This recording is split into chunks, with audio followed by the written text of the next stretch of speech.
Om Gyantimirandasya Gyananjana Salakaya Chakshurunmilitam Yena Tasmai Shri Guruve Namaha.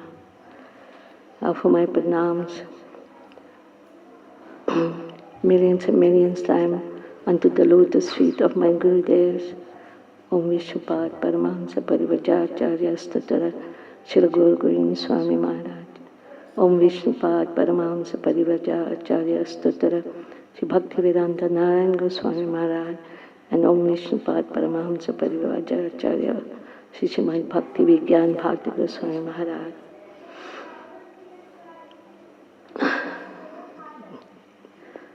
I know where to start.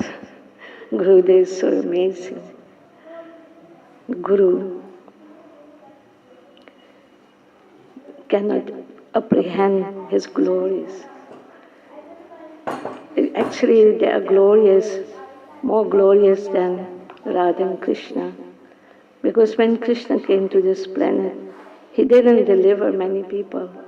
But when Guru comes, such a powerful Guru, that is Nityananda Prakash, and the maidservant of Srimati Radhika, they can do immense delivery of the fallen jivas like us.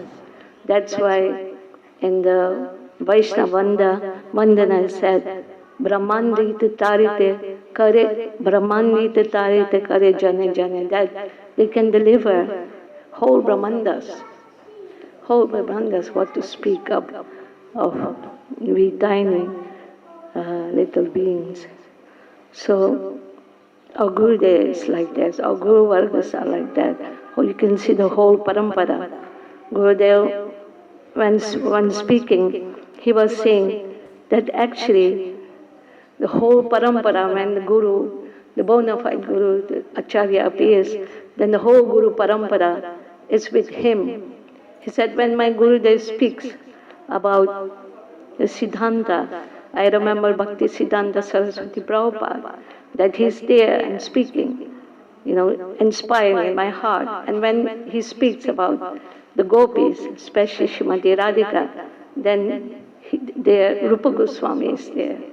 So that is our Guru. There is so much nishtha in his Gurudev, so much nishtha in the Dham. How much 60 years parikram Gurudev did with us, and how much nishtha in his Swamini, Srimati Radhika, with so much nishtha, with the treasure of the spiritual world, they're coming and save us.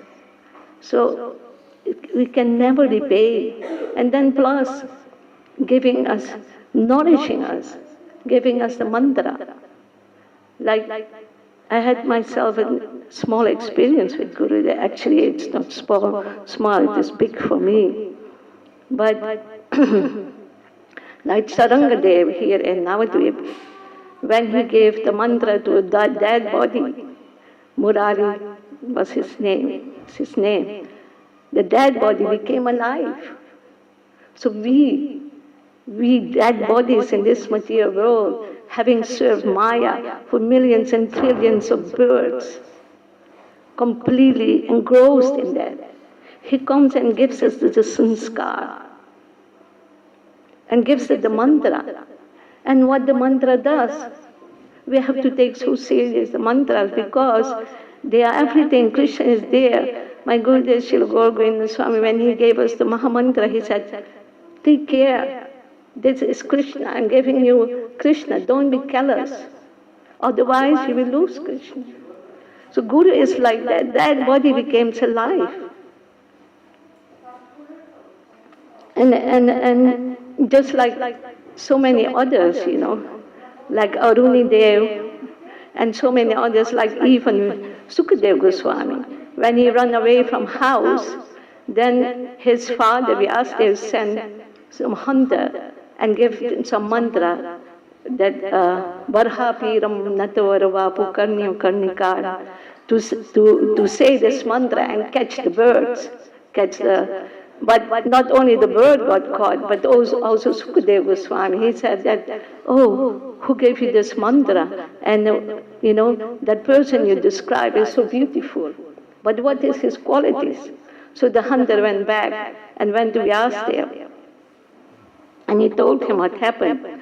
That not only birds, but even a person like Sukadeva Goswami became attracted. And then Vyasa gave him the other mantra, that's Aho Bakiyam Kal Kutam, and the slok. And then he became so attracted that, oh, Krishna is so Karuna Sindhu, an ocean of mercy we cannot imagine. That when the jiva falls down in this material world, becomes captured by Maya, then he comes himself. And then he sent his representatives, like our Shri Guru Parampara, our Shri Guru Varga. He sent them. And then they come and then these dead bodies, they make alive by the mantra. So, like Mahaprabhu, he said to his Gurudev, Ishwarapuri, he said, Kiva mantra dele kiva tara, what is its effect? It makes me mad. That kind of mantra, everything is in the mantra.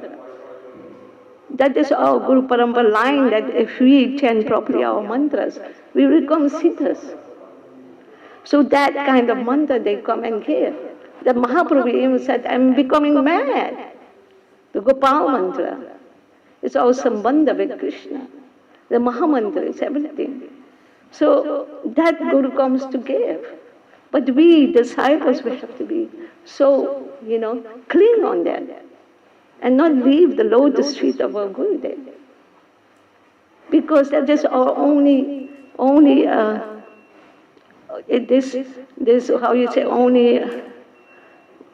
refuge in this material world. Nobody loves us. Who loves us?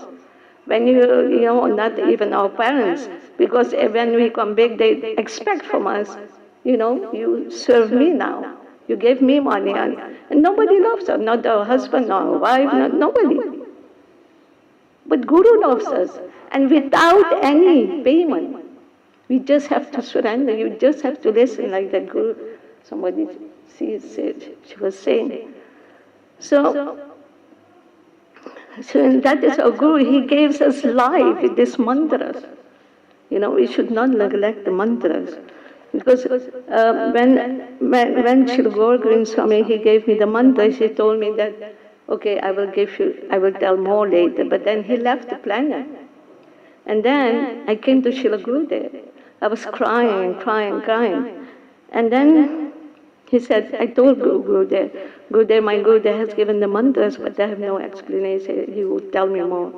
And then when Gurudev explained me, I don't know what was happening with me.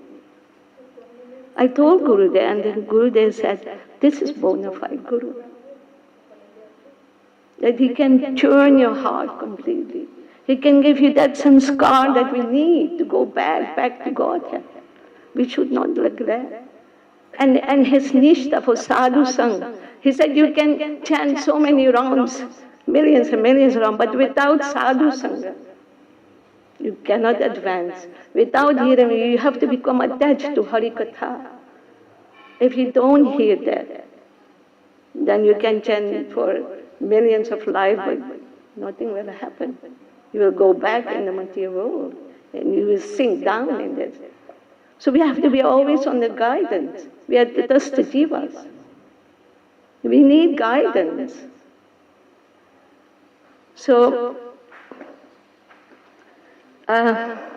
also, you can see how Gurudev is such a great person. He was really, I heard one God brother saying that when Gurudev, in the beginning, when you hear all this Siddhanta, till Asakti is Nichananda Prakash, but when Asakti, go further, Asakti Bha, then he becomes Radha Dasya.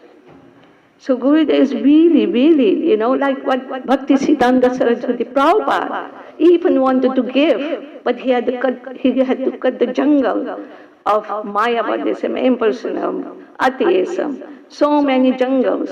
He had to cut, so he could not give. But our Srila Gurudev, he gave the world, people were criticizing him.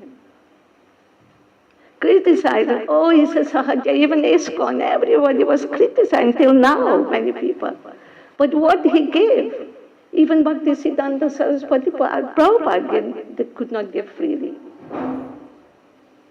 So, it's like a blessing for us in this world, our Gurudev. We are so blessed. And I wanted to tell one more thing, what one of my godbrother, Prem Prayojan Prabhu, he was speaking about how his relationship with all the Vaishnavas. He respected the Vaishnavas so much, and so deep relationship. He said, no, you cannot see that. Vaishnavas, they don't trust each other.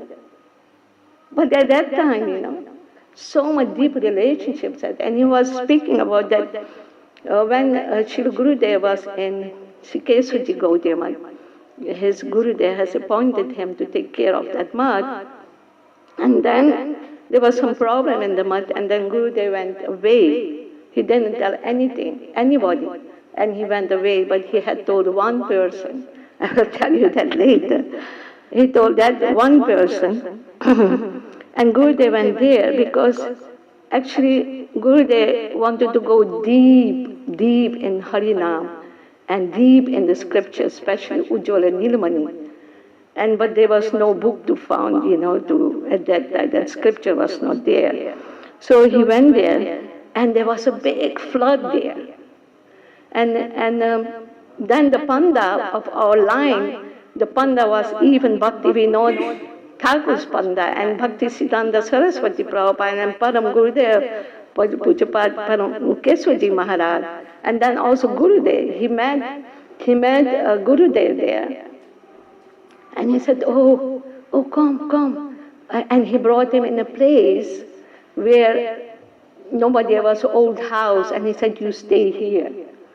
And then he would bring prasadam, Giriraj prasadam for him, and nobody knew where he was. And then the devotees, were, criticizing and speaking something that, oh, he left the mud. But actually, Gurudev has not left the mud, and he wrote to his friend, his very dear friend. And who was his friend? Srila Bhakti Vigyan Bhakti Goswami Maharaj. And he wrote him, please, I want to read this Ujjwala Nilamani. I want to study on it. I want to know more. And there was a tika of Jiva Goswami and a tika of which one? Please, can you find? And Srila Bhakti Maharaj went over in Mathura and Vrindavan to find the book. Many Delhi he went, but he could not find. And finally, when he came in Calcutta, somewhere where scholars were gathering, he found that book, and he sent it to Srila Gurudev. And Gurudev took so much benefit of that. And then Prem Prayojan Prabhu said he wanted to know the whole story, what happened. And when Srila Bharati Mata, in the end of his life, he was in Govardhan, he met him there, and he went there, and Madhava Priya, he was his servant at that time, and he asked Madhava Priya, please, I want to speak with Srila Bharati Mata in confidence. So he went there and asked Srila Bharati Mata what happened, and Srila Bharati Mata said, yes, he didn't tell anyone, but he told me where he was. And he went deep into his meditation, his japa and his sadhana, and actually Gurudev, in that place he got, because all the acharyas in our line, they're siddhas, but they do have a pastime of siddhi also. So Gurudev, in that place, he got his siddhi. So, and then he told him, and then because people were saying that, oh, when Bhakti Pragyan Kesava Goswami Maharaj heard about that Srila Gurudev left the mud, and then many people say, oh, he was so disappointed. But Srila Bharati Maharaj, he told uh, Prem Prayojan Prabhu that, please, I was there when the message came that Srila Narayana Maharaj had left the mud. And what did Srila Bhakti Pragyan Kesu Maharaj did? He started to cry and cry and cry. Guru crying for disciples, so dear. And he said, you should see this pastime like that. Just when Krishna left the just as Krishna left the gopis in the Ras dance, and then the gopis were crying and crying, and the whole world, Krishna did that to show the whole world that how dear the gopis was for Krishna. And you should see this pastime also like that, how dear Srila Bhaktivedanta Maharaj was so dear to Pragyan Kesava Goswami Maharaj. And then Prem Prayojan Prabhu said, I thanked him so much. And then when Srila Gurudev came back to the mud, then again Sri Bhakti Pragyan Kesava Goswami Maharaj, he re-established him as the caretaker or as the president of Bhakti Kesavaji Gaudiya Math. So that was the whole thing. And then the last thing what I want to say, that our Gurudev is so amazing. If you, his Gurudev wanted to place in Seva Kunja. And I know that Srila Gurudev, we all know that Srila Gurudev is serving eternally there because Seva Kunja got manifested in his heart. If you go to Rup Sanatan Gaudiya Math, if you see Radha and Krishna, they are but amazing how they manifested. And then in the end, when Shri Gurudev would leave the planet, we were all in Delhi, then he told us, oh, you go now because parikrama will start. I don't want to see anybody here. You all go with the parikrama. So with a heavy heart, I went away. I didn't want to leave Gurudev, but with a heavy heart, I went away. And I didn't go even on parikrama. There is a guest house, Bhakti Vaibhav Puri Goswami Maharaj, and I went there, I rented a room, and I started to chanting there. I was chanting a lot of rounds. And then one day Gurudev came, I saw in a dream what is happening. Actually, Gurudev was preparing to leave the planet. And I saw in the dream that Srimati Radhika, Lalita Sakhi, and Rupamanji, they were there. And they were digging a hole there in Seva Kunj. When you come around Seva Kunj, and almost the last corner, there they were digging a hole. I was thinking, what is happening? What are they doing? And actually, then somebody told me, yes, because Srila Narayana Maharaj will be established here in this Seva Kunja. So you can see how close, how dear he is to Srimati Radhika. And that Radhika herself and Lalita Devi and Murumandi, they were there and making that hole for Gurudev to put him in Samadhi. And how dear he is to our Guru Paramara. How dear he is to Srila Bhaktivedanta Swami Prabhupada. How dear actually he is Prabhupada's first disciple, Siksha disciple. Did everything for Srila Prabhupada and then preached for him, gave us this wealth of Manjari Bhav. It's amazing. I cannot imagine his glories. But today I pray to him, and please pray for me that he can, always keep his eyes on these fallen souls. He saved me so many times, and I beg him to never, take his eye from me, that I can get his mercy in this lifetime. Jai Vanchakalpatru Kripa Sindhu Patitanam Paranam Vishnu. Jai Shri Gurudev.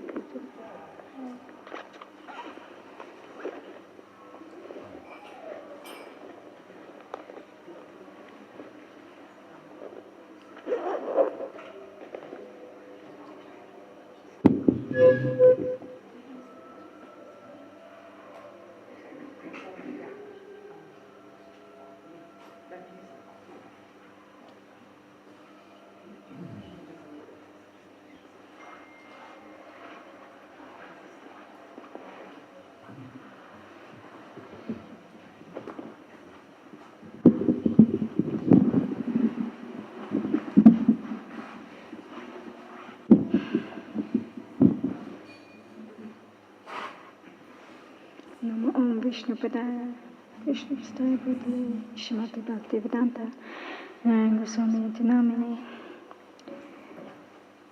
Vanchakalpatarvistaya Kripasindhi Vijayapati Dhanava, Vaishnavi. So, I wrote a few notes.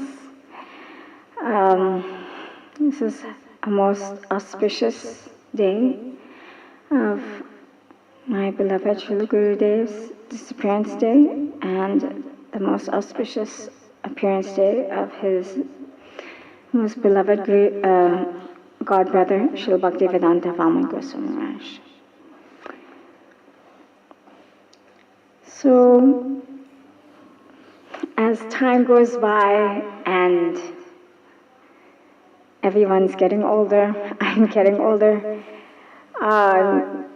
I'm realizing how fortunate I was, how much personal time I had with Gurudev and how personal and affectionate he was with me, and how almost I took it for granted.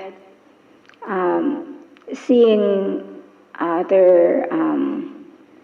the next generation of disciples coming up are, I guess, almost like nieces and nephews, and how they're asking, oh, how was it in Gurudev's time, Srila Gurudev's time? And it makes me feel like I should have taken it more seriously.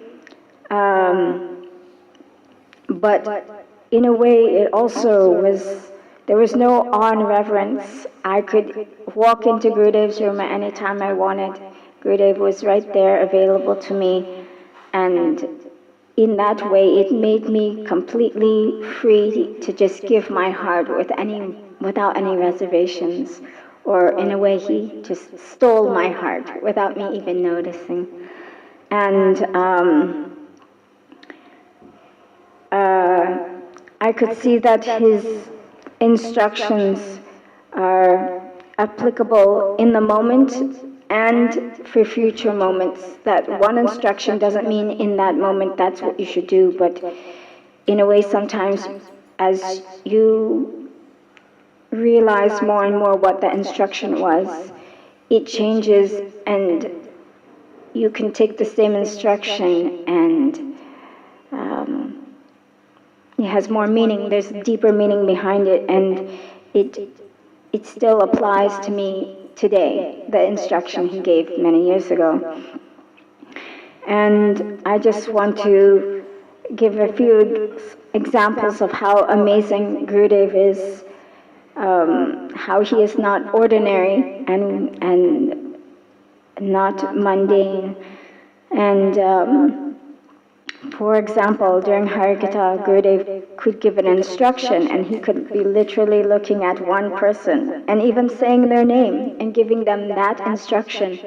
But the rest of the entire assembly could also be feeling a personal instruction in the same moment, where he could give it to one person and everyone simultaneously.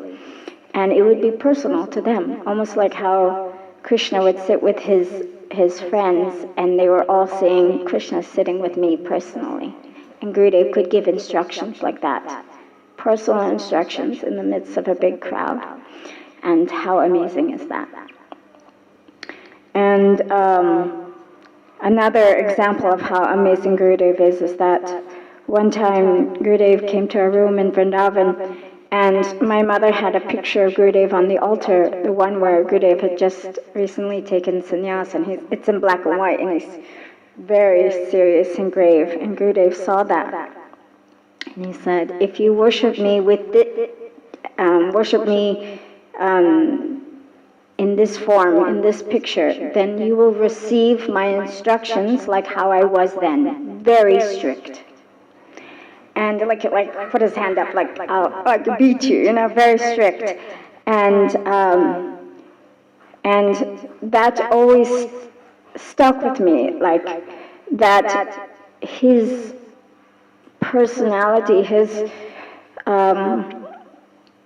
interactions with you can still come from a picture form.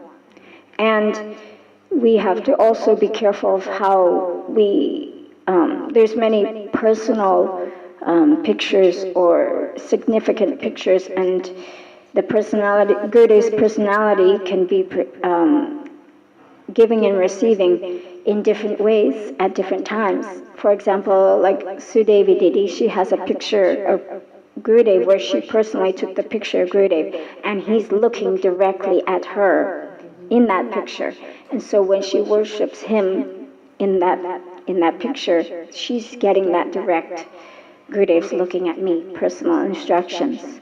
And so how amazing is that? So I also take it, whenever I have my altar, I always choose the picture of Gurudev appropriately. The one where I feel that no on reference and that just heart-to-heart affection. Gurudev has maybe a slight smile, or there's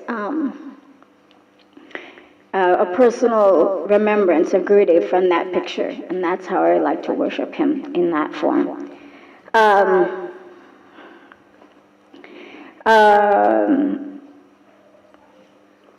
Also, another example is that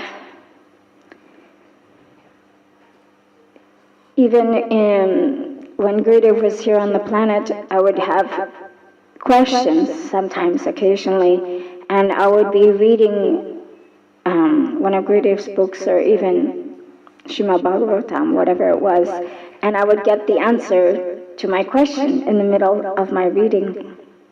And how we can still do that now.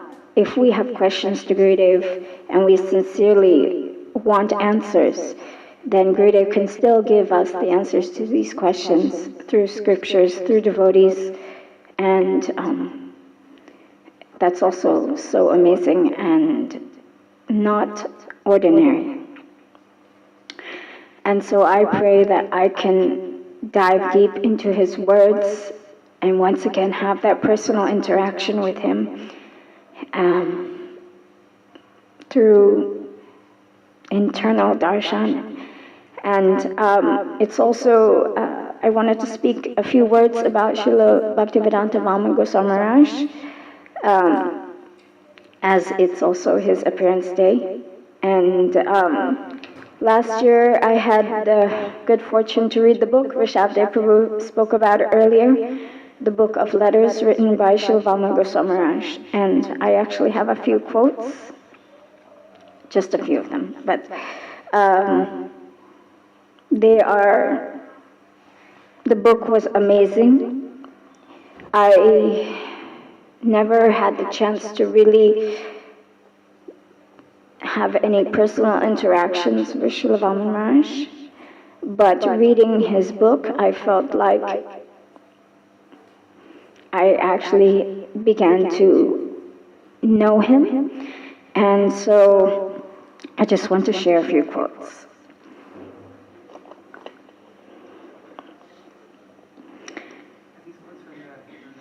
From the letter book. So they're just ones that stood out to me. Some are just one sentence, some are a small paragraph. The super mundane affection of Vaishnavas is never artificial. It is a truth that endures across all threefold time. I felt this very applicable to today. It is through crying that human beings find the joy and peace of seeing and meeting. This crying shows them the path to composure and peace.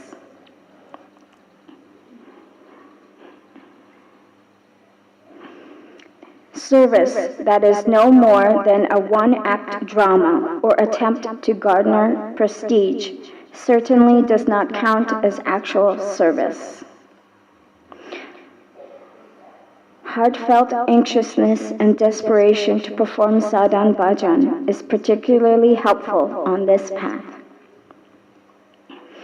If you envision the smiling faces of Sri Gurudev and the Vaishnavas and remember their instructions and teachings, you will find peace of mind at all times in all circumstances.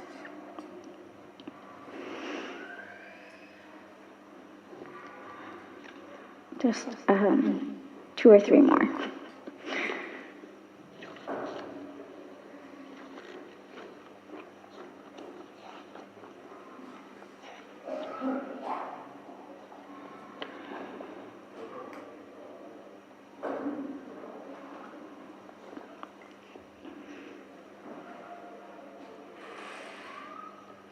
It is only when obstacles to Hari Bhajan come that eagerness and one-pointed focus in bhajan increases.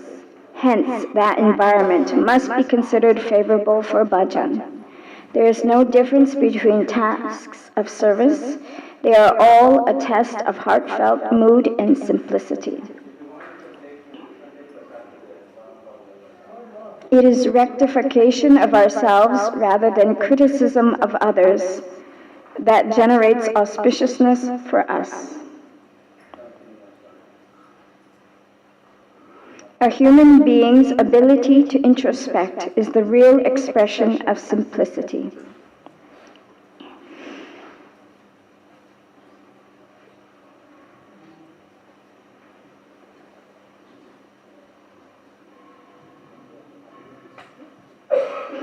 When people live together, quarrels and differences of opinion can happen. But to forget such occurrences for the sake of the greater good proves magnanimity. What we want is that all our pursuits are engaged in a common cause. For the sake of serving Sri, Hari, Guru, and Vaishnavas, we have to resolve our personal ill feelings. And the last one.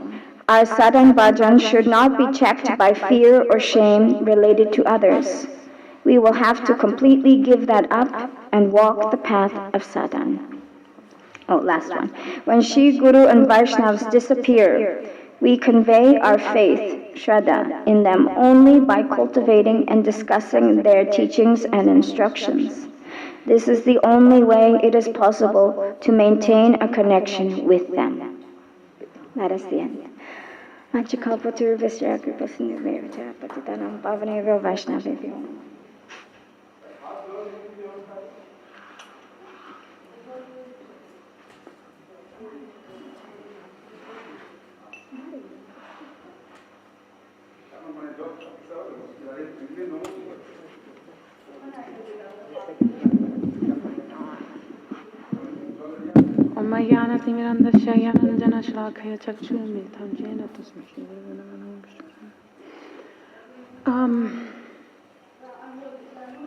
This day for disciple is shows me like a barometer of where I really am. Completely errant, the picture of an errant disciple. But if I think, what can I speak in glorification of Guru, of Srila Gurudev? Like, it's a uncountable ocean, right? But then I'm like, well, what do I feel? What do I feel? And all I can think of, how do I feel, is gratitude, besides shame. I feel gratitude. I was thinking of Gurudev in Mathura in the 50s and 60s, and his mood then, and his acharyaship, and, Srila Prabhupada, when he's doing his bhajan, our Guru Varga, like they don't have to come and do like giving a prachar, they're so happy doing bhajan, happy with themselves, but they're not with themselves, they're with the whole Guru Varga, Radha Krishna. So then when they come out of that to give to us, it's unimaginable. Ahoy Dukhi Kripa, right? Unimaginable. Like, I'm in my house, right, and I'm like, I don't want to go anywhere. I want to be with myself, and I'm so happy in my own company, right? But like, how thinking of them in their own bhajan, in their own, and Gurudev coming to the West. You know, he came to New Brudge, he came to Badger in 1996, like so far. Why do that? You know? The only answer is Ahoy Tuki Kripa, right? And also that Srila Prabhupada, he said, you know, help my disciples. But I'm just, he came, you know, he came to help the disciples and stuff, but there was a whole other thing going on, right? There's all these little kids, you know, so he came for the disciples of Srila Prabhupada.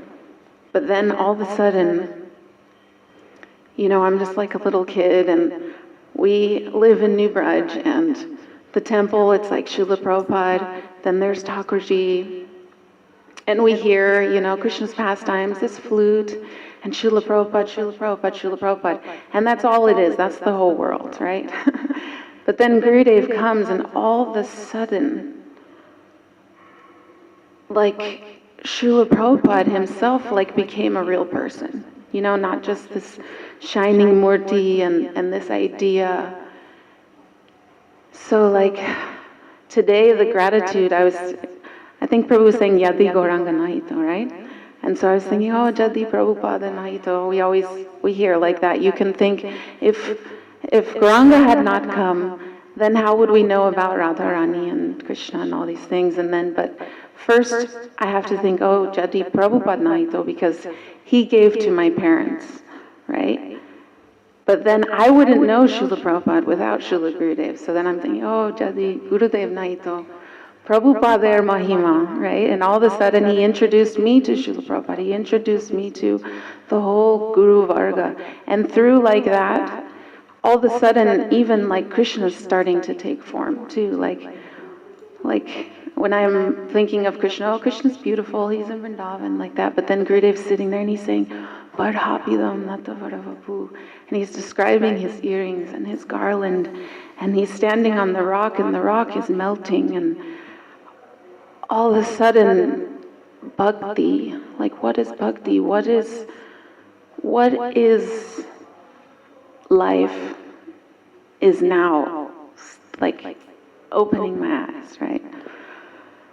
But so I sit here with gratitude, but the shame is too much that if I had real gratitude, then I'd be becoming a real disciple. But I want to want that, because I can remember him sitting there and describing this beauty and what is the purpose of life and what is the purpose of sadhu sangam, what is sadhu sangha, and also again like how much he gave to come to the West and Srila Prabhupada and the Jaladhuta, and like imagining that Ahoy Tuki Kripa, and then again to the Srila Maharaj's books, like his book, The Letters. I do pen pals with all my friends. I write letters to them, and they take so long. And I'm only writing 2 pages in my own handwriting, right? So that's what, like 2 paragraphs in type. So then I'm like reading these letters and like how much he's putting there, how many hours and how much like Kripa is there, and like how can I be worth this time of such a sadhu, right? So I'm just praying that I can open my heart to a drop of that Kripa so that I can become like some kind of semblance of a disciple. Sorry, my Pushpanjali was a complete mess, but I'm so fortunate to be in the association of all your illustrious selves, also the effulgence of our Gurudev, the Parivar and Parikar, and the weapons, his own weapons. So please give me your mercy that I can open my heart to Srila Gurudev and Srila Vamana and the whole Guru Parampara.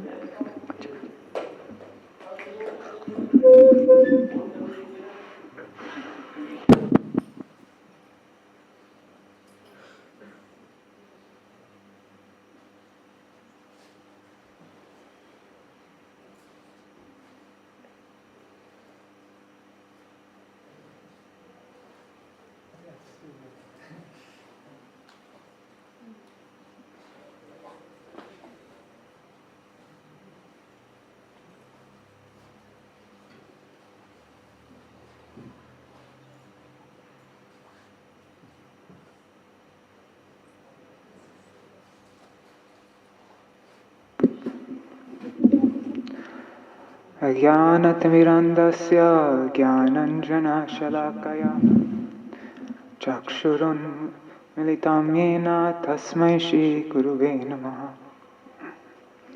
NaMo Om विष्णुपदाय राधिकाय प्रियात्मने श्रीश्रीमद्भक्तिवेदान्त नारायणेति नामिने।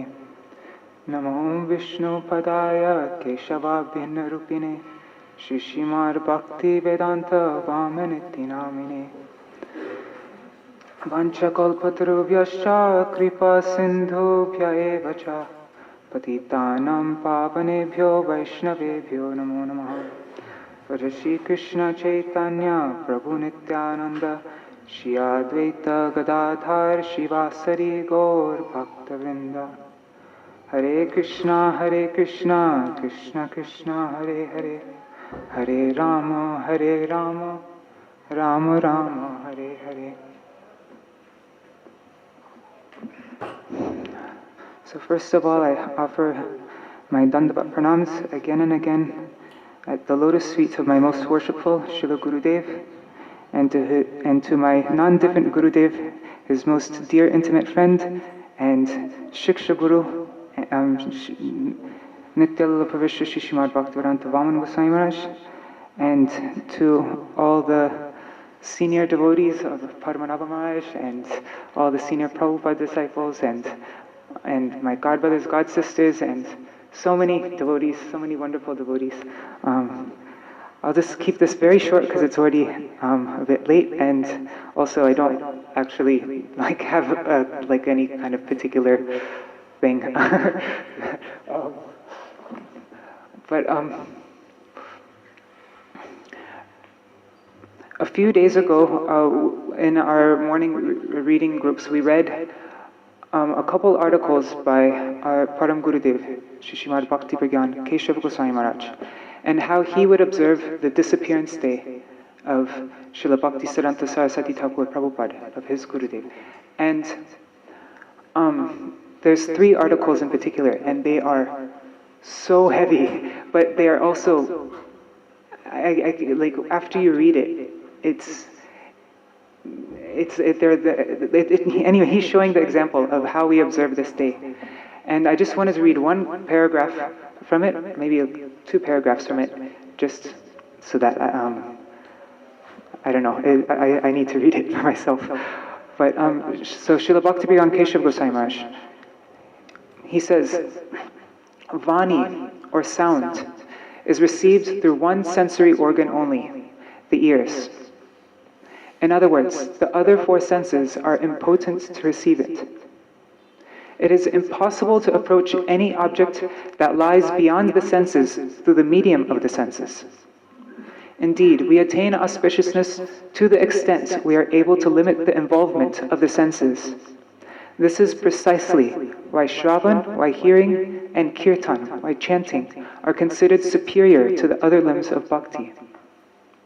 If my mentality of considering Sri Guru to be a mere mortal has not vanished after hearing the kirtan of transcendental instructions from your lotus mouths, and he's addressing this whole offering, it's all addressed to his godbrothers, it's all a prayer to his godbrothers. And so he's showing on the disappearance day of Srila Gurudev, this is what a real Guru Sevak, he'll pray to the servitors of Sri Guru. So, if my mentality of considering Sri Guru to be a mere mortal has not vanished after hearing the kirtan of transcendental instructions from your lotus mouths, then my performance of the limbs of bhakti executed through the other senses is futile also. What doubt can there be about this? In the present age, every limb of bhakti needs to be performed in conjunction with kirtan. I'm just skipping ahead.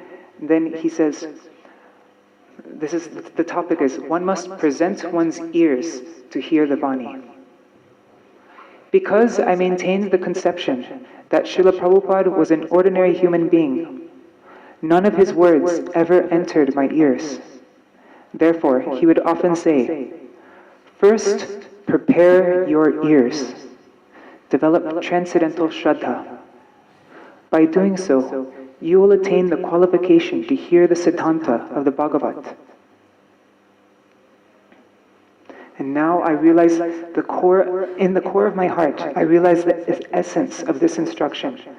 Therefore, I pray to the servitors of Sri Guru to help me first present my ears. Until I ready my ears for this purpose, I will be the subject of the statement, Upadesho himurkanam prakopaya nashantaye. Instructions given to fools serve only to anger them, not pacify them. Just a few days ago, a very nice devotee, one of the personal servants of Jayapataka Maharaj, he invited me to go for Mahaprasad at the Jagannath Mandir. And I was sitting next to him and we're just talking different things. And he asked me a question. He said, what would you say was the speciality of your Gurudev? Like of your Sangha, you know, of your Matsu like that and your Gurudev like that. And just the first thing, like automatically, just like it seemed obvious almost. I mean, although I never thought about it like this, but it just came up. I just said, oh, the Harikatha. And that was Gurudev's main emphasis by far, was the Harikatha.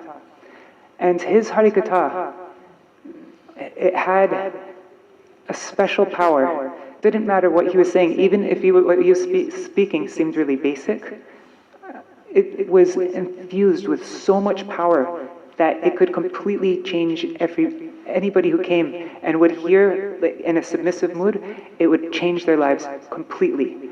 Like, there's no comparison. And why was Srila Gurudev's Harikatha so powerful? Is because he, just like Param Gurudev is saying here, he was able to fully present his ears to Param Gurudev. And so he fully got that Vani, and then he was spreading that Vani. And so his Vani, and Param Gurudev fully presented his ears to Srila Bhakti Siddhanta Saraswati Thakur Prabhupada. And so the thing Gurudev was giving had so unimaginable, unlimited potency.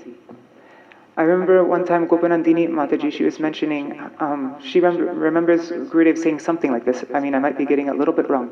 But the most intimate connection, the most intimate relationship that we can have with Srila Gurudev, it's not just, by somebody who's able to serve his body, do personal service, and somebody who spends a lot of time, seems to be the most close person. No, but the most intimate way possible to connect, to have a relationship with Gurudev, is through his Harikatha. That's the most intimate connection that's possible. And Srila Gurudev was giving that connection to everybody. And not even just while he was present, but even now, I see so many people who never had the fortune of meeting Gurudev, and I feel like they're having a more close connection with Gurudev than I am, because I see how addicted they become to his Harikatha. Like there's devotees like Ambarish and Lavang Manjari, and so many devotees. I see all these like grand disciples of Gurudev, how their full lives are dedicated to Gurudev's Harikatha. His Harikatha was able to change their lives even after he entered Nitya Leela. And one thing, I don't think Gurudev would be happy with me if I didn't glorify his most intimate friend, and from the very beginning, from the very, very beginning, his very intimate friend and godbrother, and he'd even consider him as Shiksha Guru, is Nitya Lila Pravishya Shishimad Bhaktivedanta Vamana Goswami Maharaj. There's so many classes that Gurudev gave on Srila Vamana Goswami Maharaj's glories, and if you read them, you see how, on what position Gurudev honored him, like such an exalted position. I got just a couple classes and it came up to like 10,000 words, which is, yeah, so I'll just say a small thing and then on about Srila Vamana Goswami Maharaj. But yeah, and this is all, we've heard this all from Srila Gurudev. Srila Vamana Goswami Maharaj, when he was just a little child, his mother, Bhagavati Devi, was a disciple of Srila Bhakti Siddhanta Saraswati Thakur Prabhupada. And when he was only 9 years old, there was going to be a group of devotees from his village going for the Navadip Dham Parikrama. And so Srila Vamana Goswami Maharaj, I want to go for that. And so then his mother didn't go for that one, but his aunt and his uncle, they went. And so they all went in the group with their villagers for Navadip Dham Parikrama. And on that parikrama, that Navadip Dham Parikrama, Srila Vamana Goswami Maharaj, this is like, I mean, he is eternally connected to Navadip. And so when he was there, he's like, oh, this is my home, this is my everything. And then when he met Srila Bhakti Siddhanta Saraswati Thakur Prabhupada, and then our Param Gurudev, and Narahari Seva Vigraha Prabhu, the first time that he met him, he never let go of their feet for the rest of his life. Like he saw, this is my true father and mother and my everything. And that mood was so strong that even at the age of 9 years old, he made a firm resolve, I am not leaving no matter what. And that love that he received at that early age, that connection was so strong that he forgot about his parents, he forgot all his friends, he forgot his toys, he had a pony, he forgot all of that. And they were his everything. And actually, I don't even know of another example. From the time of Mahaprabhu to the present day, I don't know of an example of any personality who came and the first time they met their guru, they never left once till the very end. And so, Srila Vamana Goswami Maharaj, there's so many beautiful examples of how he served Srila Bhakti Siddhanta Saraswati Thakur Prabhupada and all of Srila Saraswati Thakur Prabhupada's disciples. There's so many stories and it's so beautiful. This was such a prominent feature in his life that he got the name Sajjan Sevak Brahmachari, servant of the Sajjan. And also when there's too much to tell like that. But also Srila Gurudev is another example of somebody who, on the first contact with Param Gurudev, even Gurudev didn't meet Param Gurudev directly, just by letter he had that connection with Param Gurudev.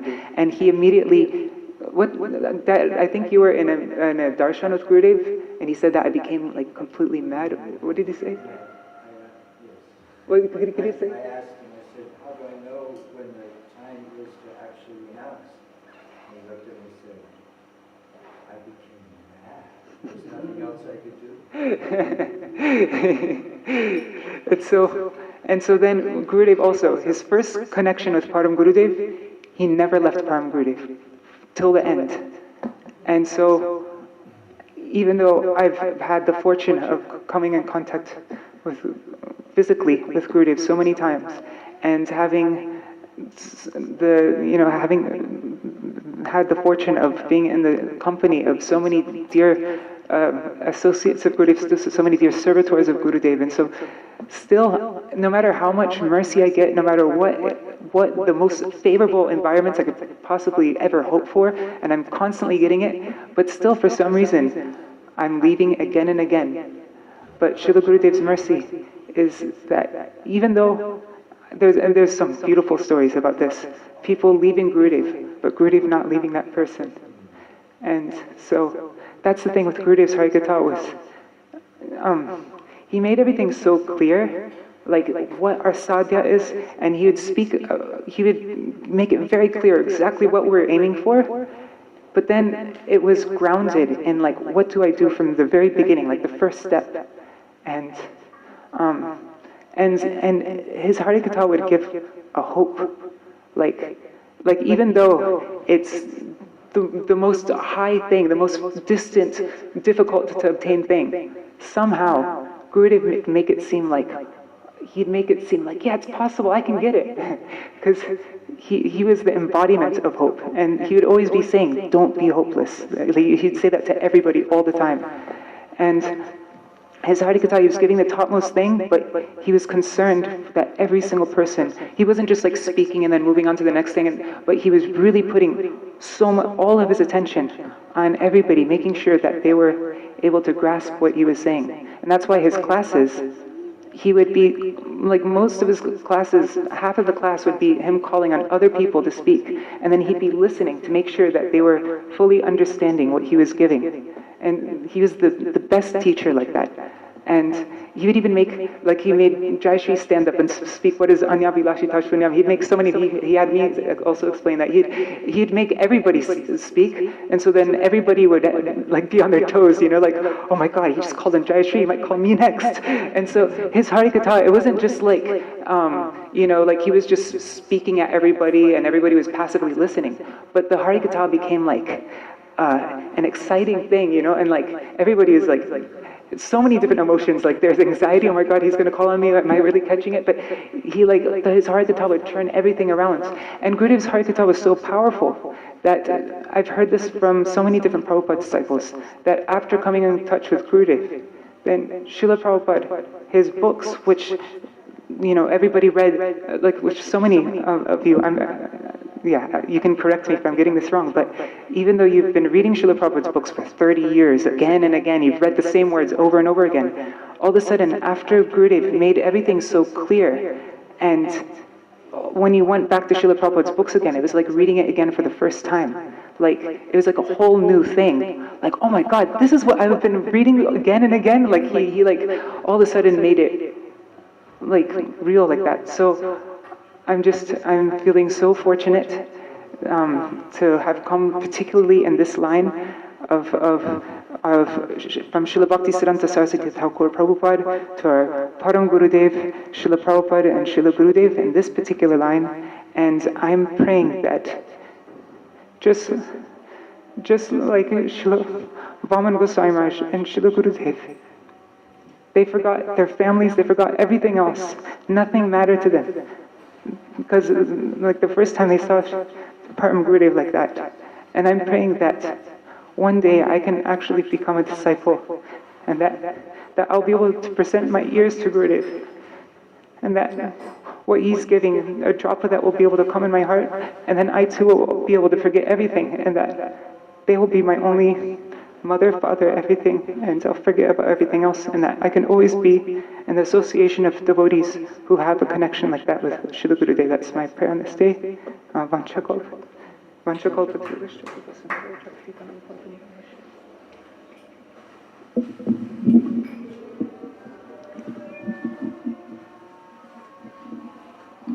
Everyone already spoke? Yeah.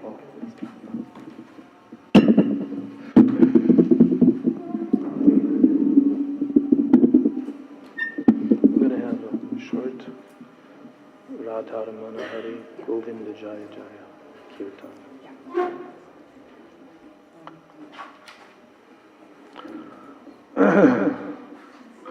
We'll have a short, very short kirtan, so everyone's attention can be refreshed. And if you want, you can also stand. But this will be the last speech given after this kirtan, and then after that there will be Guru Puja, and I think Artik for Radha Govinda, and then we will have the Mahaprasad for today.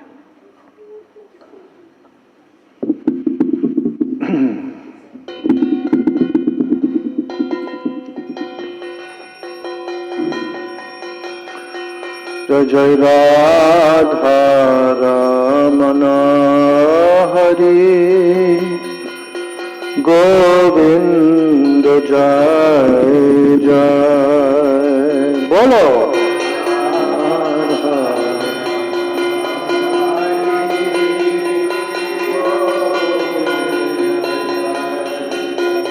Jai Jai Radha Ramana Hari Govinda Jai Jai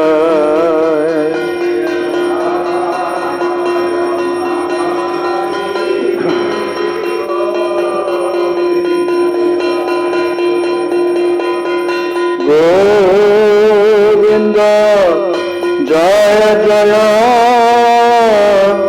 Gopala Jai Jai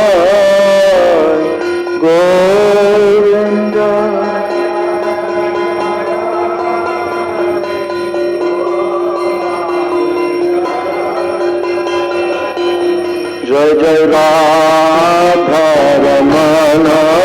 Hari Govinda Jai Jai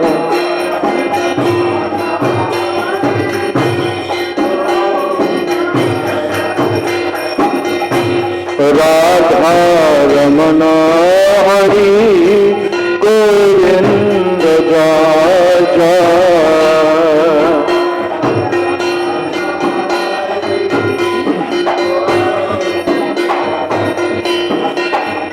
Govinda Jai Jai Gopala Jai Jai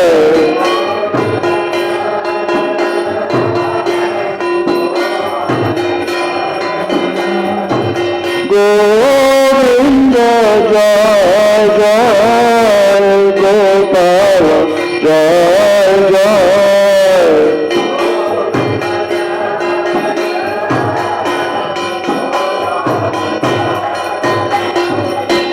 Radha Ramana Hari Govinda Jai Jai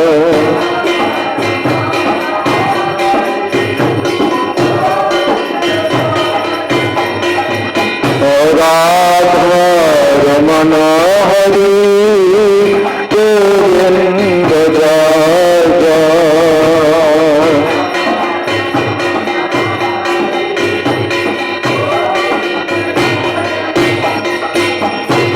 Radhe Radhe Radhe Jai Jai Jai Shri Radhe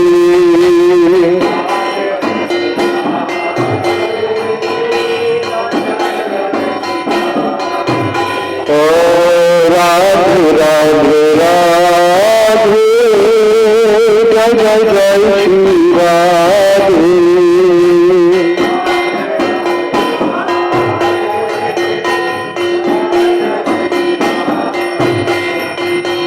Radhe Radhe Radhe Jai Jai Jai Shri Radhe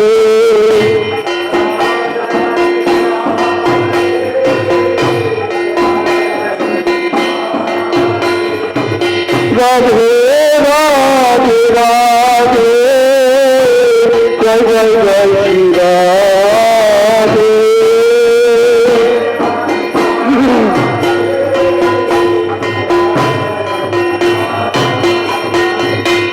Radhe Radhe Radhe Jai Jai Jai Shri Radhe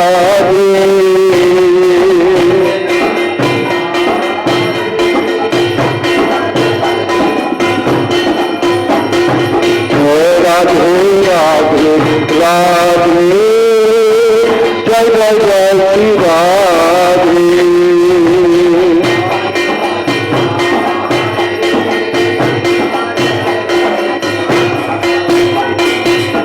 Hare Krishna Krishna Krishna Hare Hare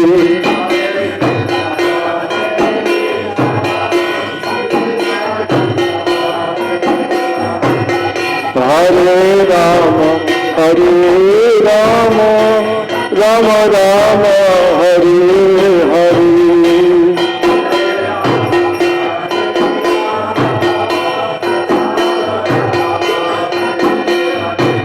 Hare Krishna Krishna Krishna Hare Hare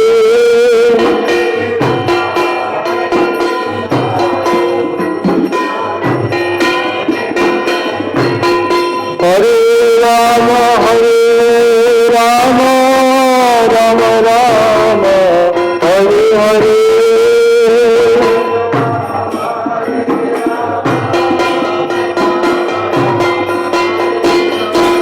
Hare Krishna Krishna Krishna Hare Hare Hare Rama Rama Rama Hare Hare Hare Krishna Krishna Hare Hare Hare Rama Rama Rama Hare Hare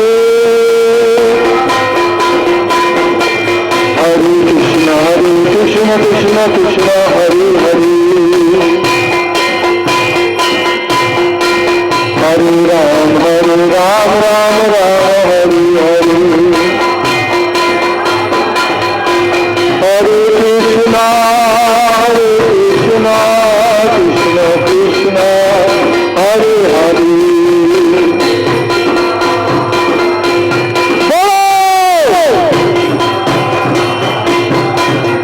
Krishna Krishna Hare Hare Hare Rama Rama Rama Hare Hare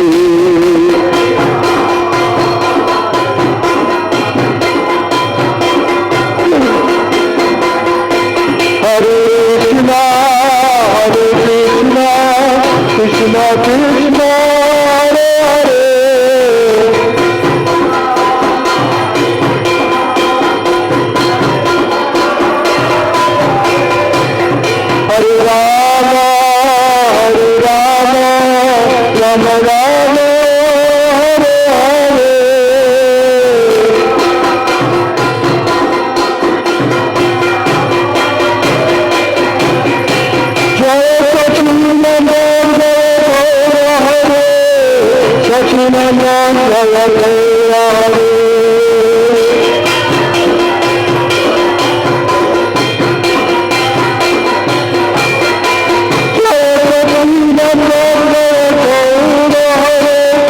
Sachinanda Jaya Jaya Hare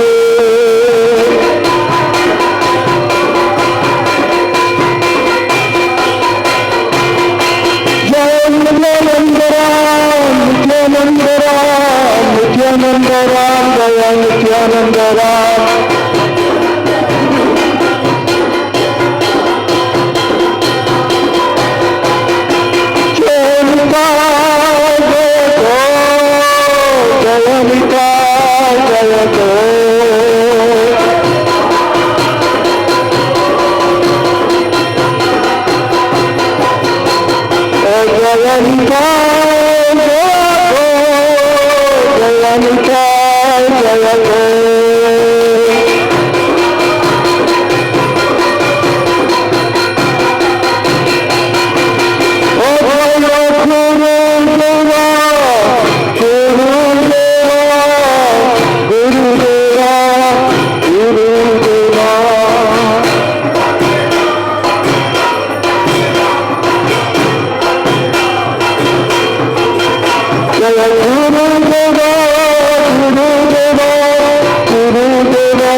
Prabhu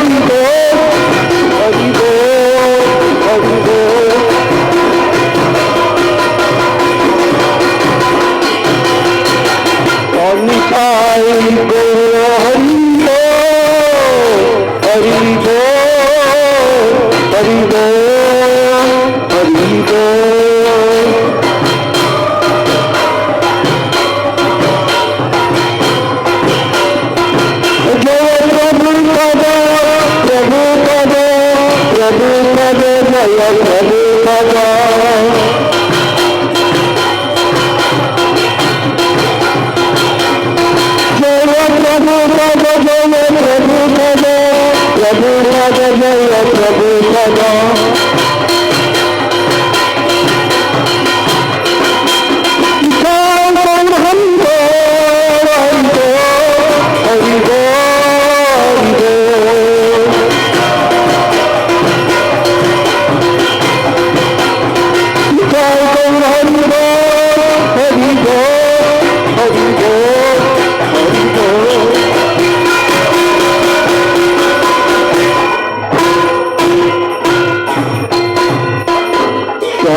श्रीनिताय गौर प्रेम आनंदे हरि हरि बोल प्रेमानंदे प्रेमानंदे शिव भक्ति वेदांत वामन गोस्वामी महाराज आविर्भाव महामहोत्सव की शिव भक्ति वेदांत नारायण गोस्वामी महाराज थिरुवार महामहोत्सव की अनंत कवि वंदना ब्रह्म की समागम ब्रह्म भक्त ब्रह्म की निताय गौरानंदे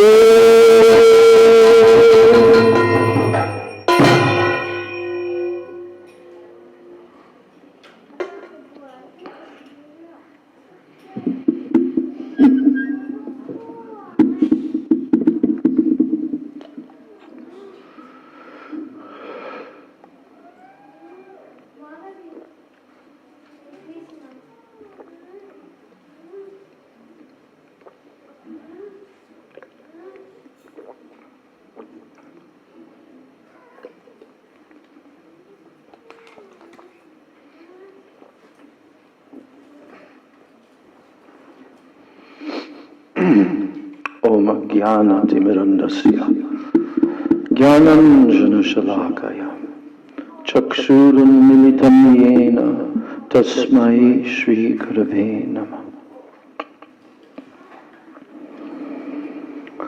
नमो विष्णुपदाय कृष्णपृष्ठाय भूतले श्रीमते भक्तिवेदांत स्वामिनिति नामनि।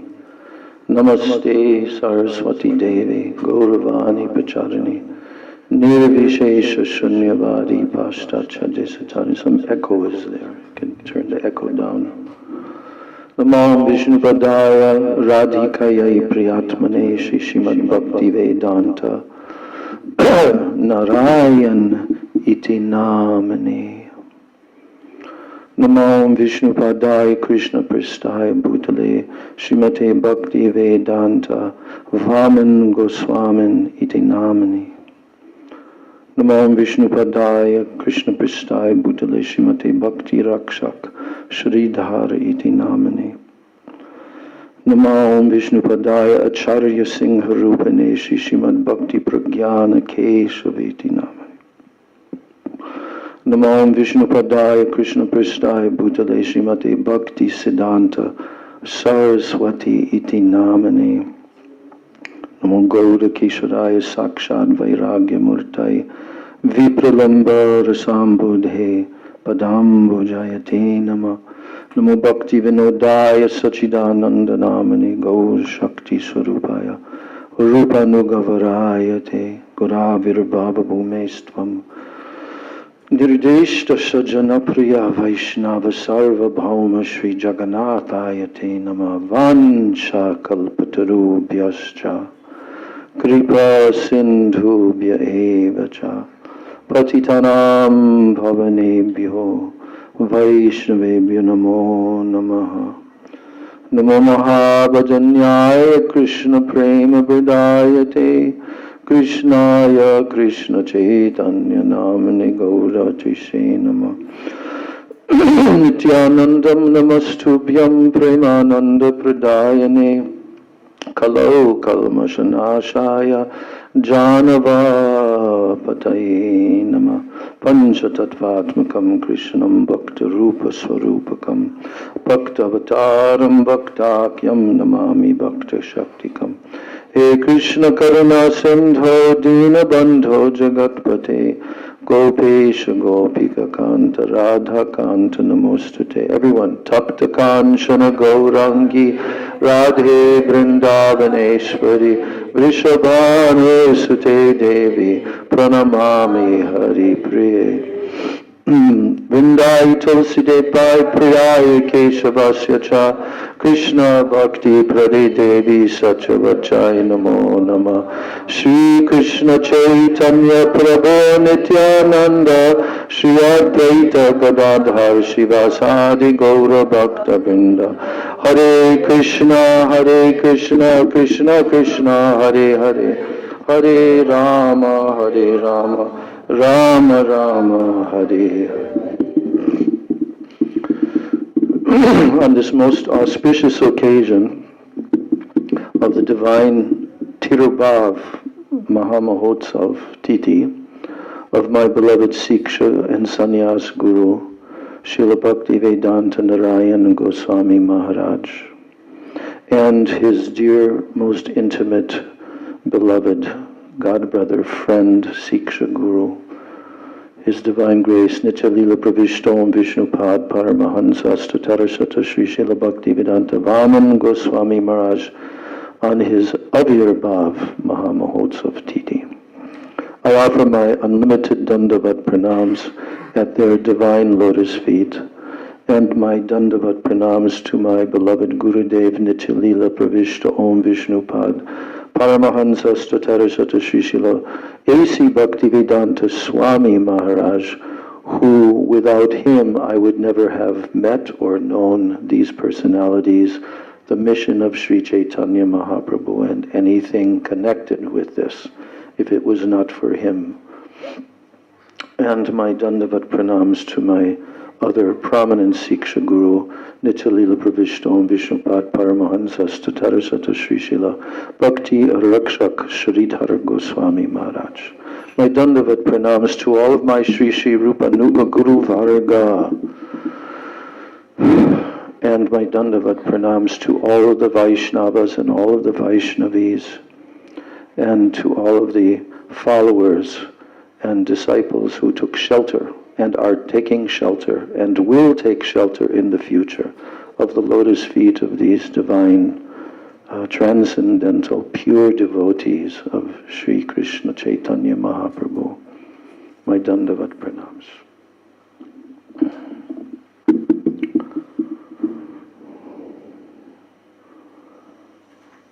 What is the most relevant thing to think about? Most relevant thing to think about for us on these very special occasions, the appearance, disappearance day of our very own rescuer from birth and death and the horrible condition of the material world, our own, very own Gurudev, Sakshad Haritvena, direct manifestation of Krishna for us. What is the most relevant thing for us? It is to contemplate how we received his mercy. Everything is resting upon mercy. Even we don't deserve it, but yet that's the nature of mercy. You know, Srila Bhakti Rakshak Sridhar Maharaj, he used to tell, mercy is higher than justice. The material world is the place of getting justice. Everyone is clamoring and carrying posters and signs and demanding change and like this. It's the nature of this world. And they want justice. So justice is the basic platform of the material world, and that's why there's laws called the law of karma, because everything is calculated. You know, no one can escape. This we should understand. No one can escape from the laws set into motion of this entire universe through the potency of Krishna called Kala, time. No one can escape. No one. No one ever has. Not even Brahma. In millions of universes, there's a Brahma.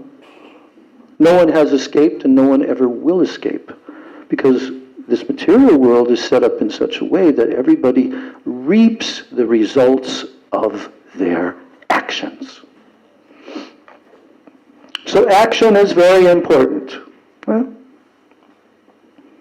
But the conditioned souls, as we can see, especially now in this Kali Yuga, which we are residing in, although it's a very special Kali Yuga, but still, Maharaj Kali has made tremendous progress in steeping the conditioned souls into very deep, dark ignorance. And therefore they don't know anything. They don't know anything. They don't have any knowledge at all. You know that? No matter how many great essays they are writing and how many PhDs they possess and all of this, but they don't know who they even are. They think they're this body. Everyone is thinking like that. They don't know why they're here in this world, why they're suffering. And my Guru Maharaj, Srila A.C. Bhaktivedanta Swami Prabhupada, he went to war against the scientists. He declared all-out war against them. And he called their bluff. And even, not just the scientists, PhDs, scientists in all the different fields of science, but educationalists, great philosophers, especially Western philosophers. Prabhupada confronted all of their bogus, imaginative nonsense. And he called it for exactly what it is. This is all ignorance. Ignorance. This is why Sri Sanatana Goswami, what did he first of all request from Chaitanya Mahaprabhu after paying his Dandavat pranams with straw in his teeth? He sat up and he said, "Please instruct me, K Ami, who am I?" This is the main question. My Guru Maharaj told the whole Western civilization is based upon complete ignorance of the most basic, essential answer to the question, who am I? They don't know. So Chaitanya Mahaprabhu, who is Krishna himself, the speaker of the Bhagavad Gita, he gave the Bhagavad Gita to enlighten all the conditioned souls for all time. Through all yugas, Bhagavad Gita. The song of Bhagavan, God himself. He gave that, and we are so fortunate that we learned about this. We didn't know about this before, living in the Western world. But then Bhagavad Gita came to us. Why? Because Chaitanya Mahaprabhu sent his pure devotees into this world. Chaitanya Mahaprabhu descended with who? Svaparshada Sviyadama Saha Avatari. He descended right here in Sri Maypur Dham, 1 kilometer from here. That's where he appeared on the surface of this planet.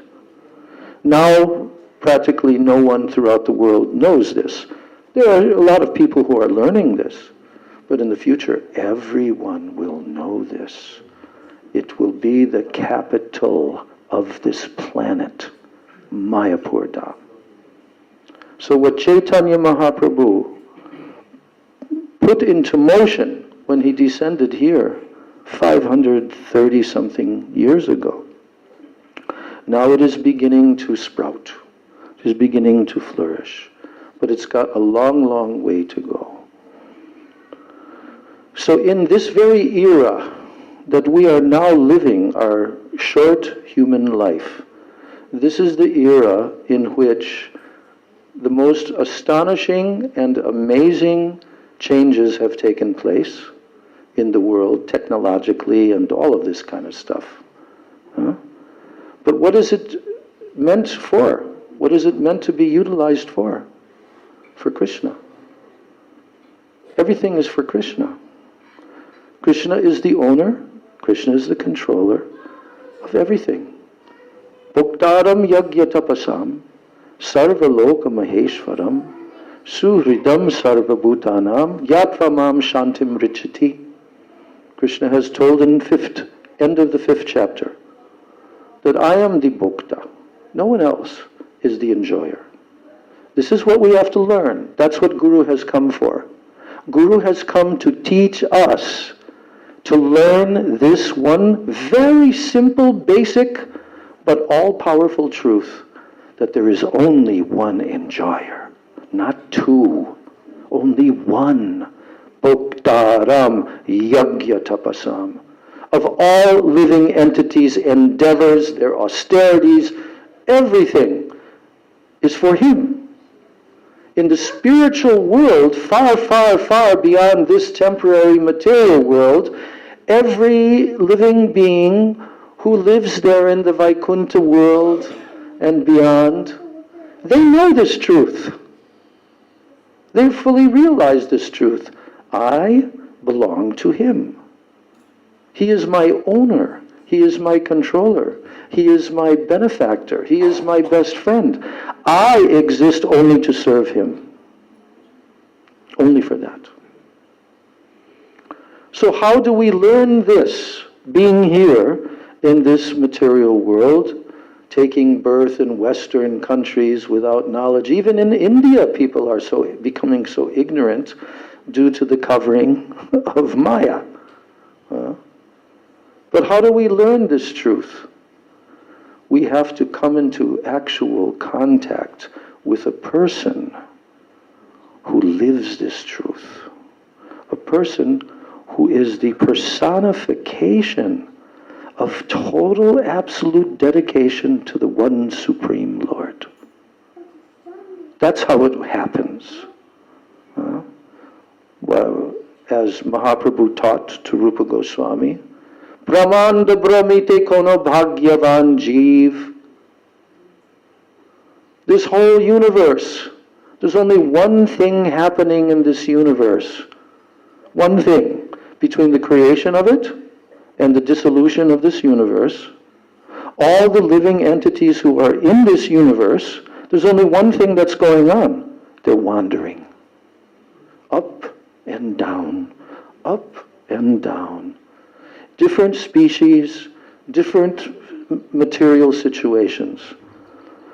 Why are they wandering here and there? Because they've forgotten Krishna. That wandering can only be stopped when we remember Krishna.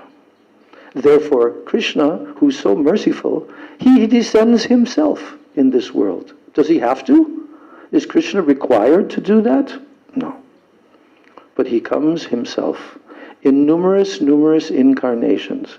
He manifests himself in millions and billions, literally, of extensions of his own potency in the form of Sri Guru Tattva, to rescue all the conditioned souls. We who are sitting here in this room, it happened to us in this life. This happened to us. That's why we're here.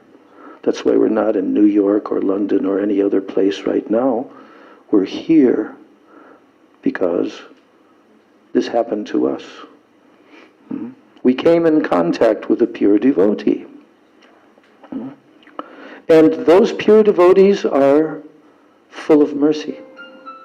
It is not an exaggeration when we say, Kripa Sindhu Vyevaja. They are oceans of mercy. How much tolerance and mercy must be shown. Think of our Srila Prabhupada, who came all alone. There was no one there, only like Dr. Mishra, who was a Mayavadi, but no one knew anything. So he began to emanate this sound vibration. What sound vibration? Transcendental, pure, realized sound vibration from the heart of a pure devotee. And how did he do it? Just like Madhukar told, we were very astonished after reading Prabhupada's books for many years, but after coming in contact with our Siksha Guru Varga, and learning and hearing so much from them, when we go back and we read the books of Srila Prabhupada or we hear his actual recorded audio lectures, we become completely amazed how he could do this, the way that he preached. Each pure devotee is unique, individual. They have their own personalities. They have their own style of presentation. They have their own personal feelings, deep-rooted feelings toward their Guru Maharaj, toward their Guru Varga, toward Radha and Krishna, and so forth. Each and every pure devotee is capable of delivering an entire universe. Did we not hear that in the prayers of, forget the author's name, the Vaishnava Vandana? Yes. They're capable of delivering an entire universe, these pure devotees. Yes.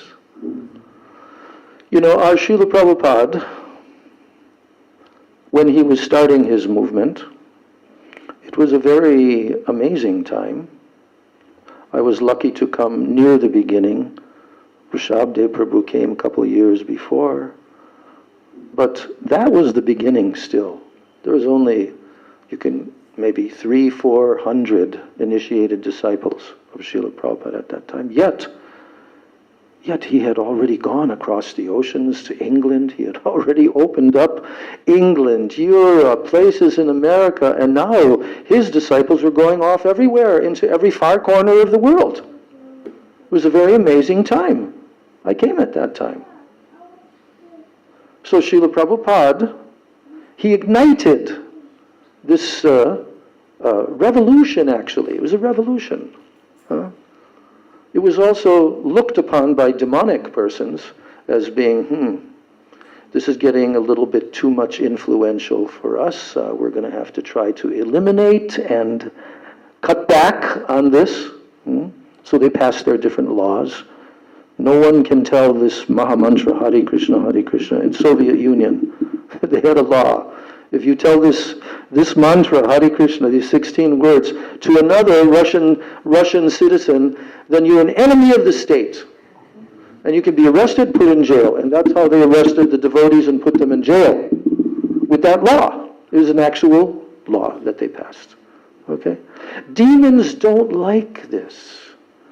Demons do not like to see the progress of God consciousness everywhere. They're very opposed. But the pure devotees are so powerful, they never give up, ever. It doesn't matter. Look at Haridas Thakur, Namacharya, whipped in 22 marketplaces. They tried to kill him. Did he give up chanting Hare Krishna?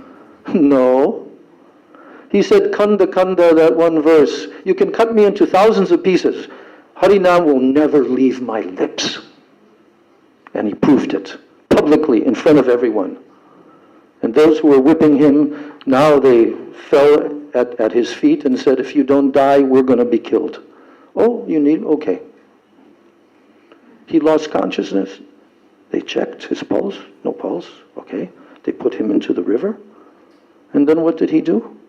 He simply floated on the Ganga, gradually came to the other side, the other bank, and came up on the bank chanting Hare Krishna.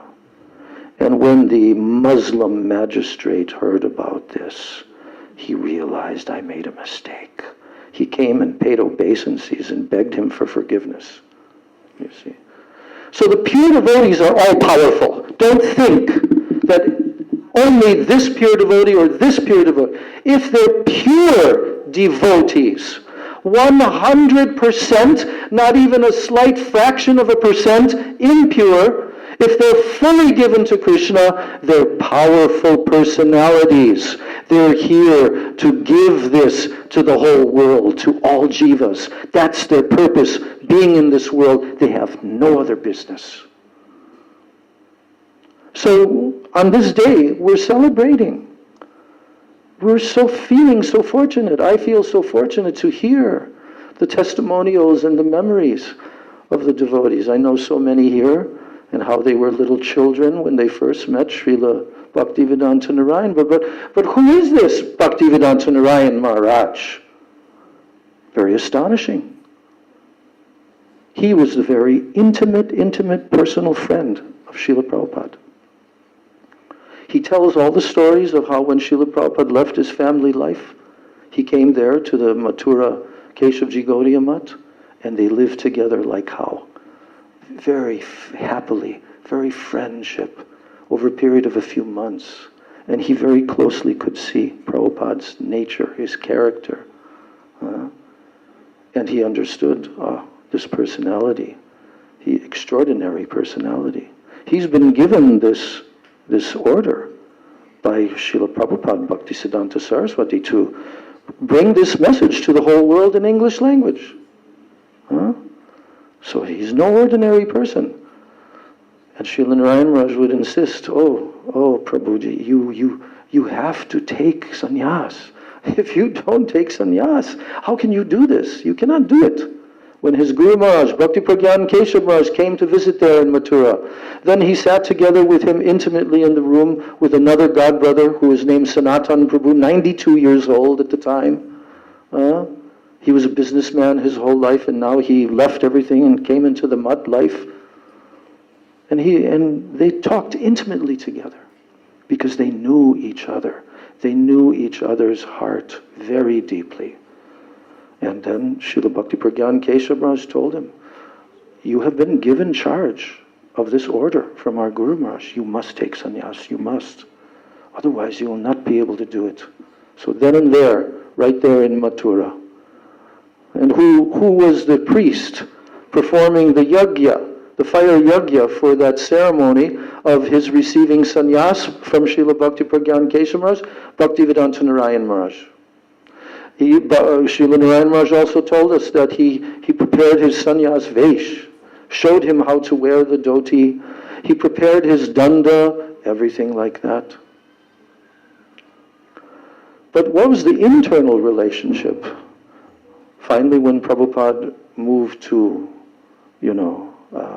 Radha Damodar temple, Srila Narayan Maharaj, he used to come there. He used to come there very often and visit with our Prabhupada. And he told us that when I came there, he used to call Prabhupada lovingly and affectionately Swamiji. He said he had nothing. He didn't even have, something to sit on the cold stone floor. So I would take my chadar and put there, and then we would sit together and we would talk intimately. And we would cook together. This is a very prophetic activity, how they cook together. Because Srila Narayan Maharaj explained in Prabhupada's kitchen, Prabhupada would roll the chapatis. Then he would hand them to Srila Narayan Maharaj, who would put them on the plate and then gradually put them on the fire and puff them up. So when I heard that, I thought, okay, this is like showing that this is his function. To take what Prabhupada had already prepared, and they need some more cooking, and they need to be puffed up. That was why. That's why Srila Prabhupada requested him. In his last days, we have 2 recorded conversations, one especially in audio we have, and Srila Prabhupada is requesting him, please help my disciples after I go. Please help them. And Srila Narayan Maharaj hesitated a little bit when Prabhupada asked him that. He told us. And then why? Why did he hesitate? Why did he hesitate? Because he understood how grave is that order from such a personality at such a time. So he hesitated. And Srila Prabhupada, who was in his final days, took his hands in his hands. He said, please, you should give your promise. Then he promised. I've heard him tell this story many, many times. He promised, I will always help your disciples. Whenever they come to me, I will help them to my last breath. But even he didn't know that what would that help consist of? Traveling the entire world for 15 years, non-stop, 32 world tours, going to meet the disciples of Srila Prabhupada, and then the next generations and so forth. I feel so fortunate because I've had the association directly of Srila Prabhupada many times in the 70s, for 7 years. Then after that, I came into the association of Srila Bhakti Rakshak Sridhar Maharaj, which was like an ocean of nectar, unleashed. And who unleashed that? Srila Prabhupada also requested him, not only that he should come and live in Maypur, because people are coming from all over the world. He requested his godbrother. There are so many different conversations. They're recorded. But so Srila Sridhar Maharaj was not well. He barely could walk at that time. He was all going blind. Krishna kept him in this world 11 more years after Srila Prabhupada departed. And 1,200 hours of recorded incredible Harikatha.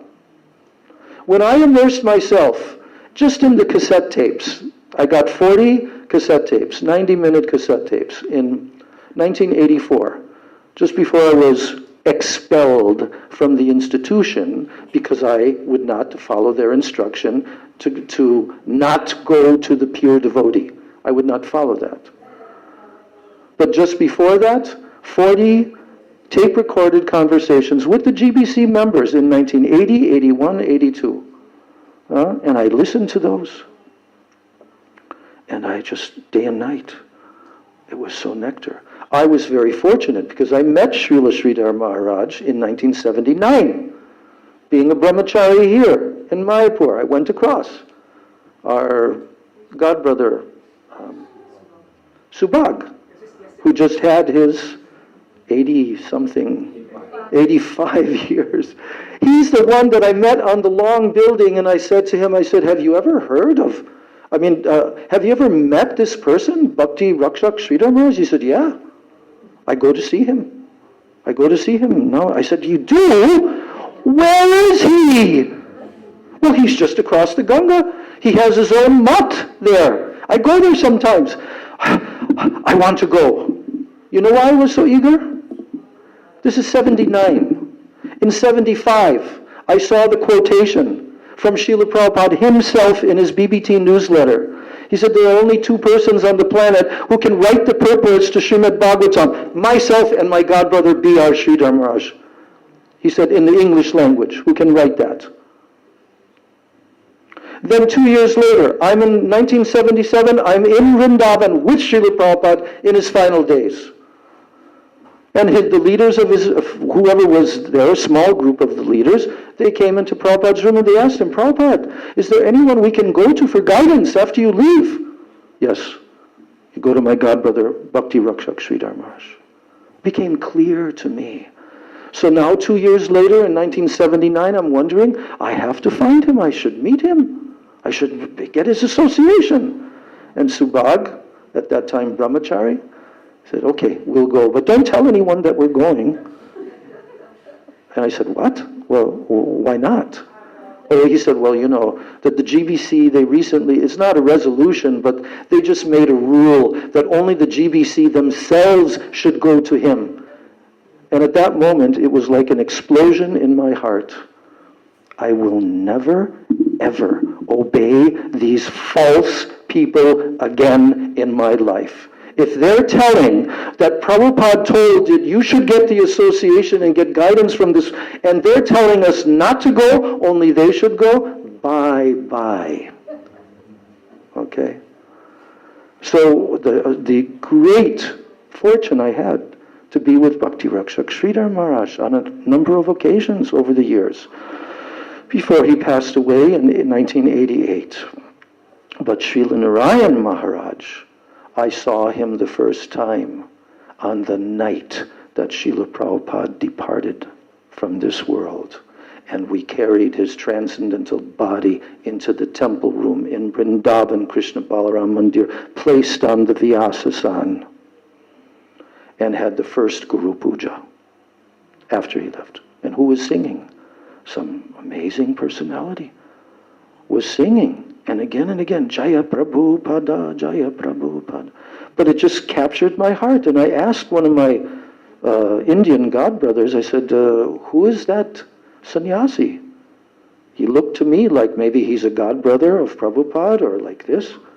He says, oh, that's Bhaktivedanta Narayan Maharaj. And then I took notice. Oh, okay. He stayed with us whole night. He was the one that Prabhupada called and requested him to place his transcendental body into samadhi, and I watched it with my own eyes. But the leaders tried to say, no, it wasn't him. It was actually Tamal Krishna Maharaj, and he was just assisting him because he knew the mantras. Bogus. Liars, cheaters. So that relationship, which spanned already so many decades, now Srila Narayan Maharaj was recognized even by the leaders of ISKCON to be a very intimate friend of Srila Prabhupada, very loyal servant and friend of Srila Prabhupada.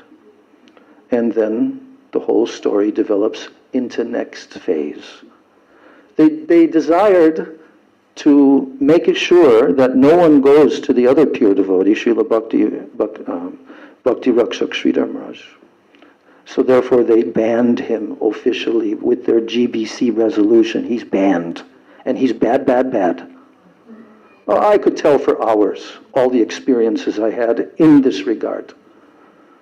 But did they do it once? No. Then they did it a second time with the very personality who Srila Prabhupada requested to help his disciples. And now he's helping his disciple. He had already been helping for 4 years, or more like 6 years, in the late 90s in the late 80s and early 90s. And we have all the recordings of the classes that he was giving because they requested him. The GBC members requested him and other seniors that please give us classes. We want to hear the higher conceptions in the books of the Goswamis and so forth. So he did that, and we have all the recordings. But then when he started to come to the West, and just prior to that, then this thing that is there in the conditioned soul, it's not an auspicious thing, it's called envy. Envy is the most insidious thing that rests in the heart of the conditioned souls. And therefore envy arose, and now they saw him as an adversary that has to be stopped. And what did they do? Again, they write their little GBC, decision, and they banned him. So I was with Srila Narayan Maharaj. From around 1988, especially 94, I came to him to go on the Braj Mandala Parikrama, which I had never done before. And that 2 months with him completely changed my life. To be with another pure devotee like Srila Prabhupada, another person of that level, who 24 hours, nothing else is there except love of Krishna. And I witnessed for 15 years while he traveled all throughout the world. Personally traveling with him, I witnessed how he gave Krishna to hundreds and thousands of conditioned souls and helped devotees, especially senior devotees. That was a very amazing thing. That many Srila Prabhupada personal disciples, when they met him, they came and they could see, I can receive so much help from him. And they came under his guidance. So Srila Narayan Maharaj is a Rupanuga Vaishnava. So is Srila Prabhupada. So are all of our acharyas. What is a Rupanuga? Well, I'm just going to read you very quickly the words of Srila Narayan Maharaj, where he's explaining in his short, like he wrote the preface or introduction to that book, the book that is the letters book of Srila Vamana Maharaj. And that letters book, by the way, is titled A True Servant, A True Master. That's the title of it. It really is amazing. I mean, you got to put aside a number of hours to read that. It's astonishing. So beautiful, beautiful. His moods and his desire to help everyone in his letters. And so erudite personality. So Srila Narayan Maharaj is saying the speciality of the Rupanuga Acharyas. What is their speciality? So the first question he asks is, so what does Rupanuga mean? And here he says, one who follows Srila Rupa Goswami's achar. Achar means his conduct. But he also follows his vichar, his conceptions, exclusively. That's called the Rupanuga. Exclusive following. And he knows the service that he renders in his eternal Swarup. He knows that. That's a Rupanuga. He knows what his eternal Swarup is, what service he renders in his Swarup. And what else does he do? The Rupanuga Acharya? He grants his disciples the desire or the aspiration to serve in that same way. This is a Rupanuga Acharya. This is our Sampradaya. First, long ago, Sri Narada Muni, he came and he gave service in this universe, long ago, in the mood of Dasya Ras. Then other great acharyas have also come. Even incarnations of Bhagavan have come, but they could not even approach the vicinity of what Sri Chaitanya Mahaprabhu gave. And Sri Chaitanya Mahaprabhu, in a natural and in a spontaneous manner, he infused into Srila Rupa Goswami's heart all of what he came to give. Everything, what he came to give. Mahaprabhu infused that into the heart of Rupa Goswami. And where did he do this? In Prayag, first of all, and then in Puri. These two places. So one who can take those moods of Sri Chaitanya Mahaprabhu into his heart and can convey them to the hearts of his followers is truly one of our Rupanuga Gaudiya Vaishnava Acharyas. And this is why Srila Prabhupada Bhaktisiddhanta Saraswati referred to Srila Bhaktivinoda Thakur as Mahavadanya. Who is Mahavadanya? Mahaprabhu. But Bhaktisiddhanta Saraswati referred to Bhaktivinoda Thakur as Mahavadanya. Why? Sri Chaitanya Mahaprabhu is Mahavadanya, but Srila Bhaktivinoda Thakur distributed what he came to give on a brand new golden platter. What then is Srila Prabhupada like? Bhaktisiddhanta is talking about. What then is he like? What did he do? He revealed Srila Bhaktivinoda Thakur, as well as the whole Guru Parampara, Sriman Mahaprabhu, Shri Radha Krishna. He revealed all of them.